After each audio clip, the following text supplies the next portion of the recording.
టీడీపీలో వివాదం చెలరేగుతున్నటువంటి విషయం అందరికీ తెలిసిందే. విజయవాడ ఎంపీ కేశినేని శివనాథ్ అలియాస్ కేశినేని చిన్నికి, అలాగే తిరువూరు ఎమ్మెల్యే కొలికిపూడి శ్రీనివాస్‌కి మధ్య జరుగుతున్నటువంటి వివాదం. టికెట్ అంశంలో కొలికిపూడి శ్రీనివాస్ దగ్గర నుంచి చిన్ని 5,00,00,000 అడిగారని ఆయన చేసినటువంటి వ్యాఖ్యలు, పోస్టులు, వీటికి సంబంధించి జరుగుతున్నటువంటి రచ్చ.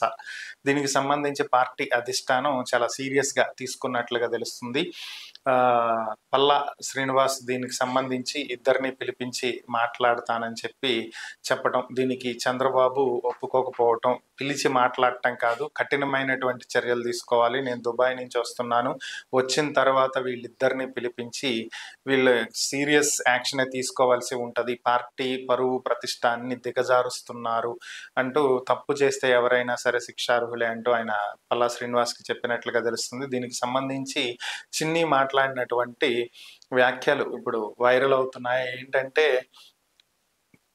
పొద్దున్నే దేవినేని అవినాష్‌తో, మధ్యాహ్నం పేర్ని నానితో, రాత్రికి స్వామిదాస్‌తో ఉండేటువంటి వ్యక్తిని నేను కాదు అని ఆయన చెప్పాడు. విజయవాడ ఉత్సవ్‌కు, అలానే ఎన్నో సేవా కార్యక్రమాలకు నేను ఎంత ఖర్చు పెడుతున్నాను, ఎన్ని కోట్లు వెచ్చిస్తున్నాననేది అందరికీ తెలుసని, అలాంటిది తాను ఒక 5,00,000 కోసం, 5,00,00,000 కోసం కకృతి పడతాను అనేటువంటి ఆరోపణలనేవి ఎలాంటివి అనేది ఒకసారి ఆలోచించుకోవాలి అంటూ ఆయన చేసినటువంటి వ్యాఖ్యలు ఇప్పుడు వైరల్ అవుతున్నటువంటి పరిస్థితి.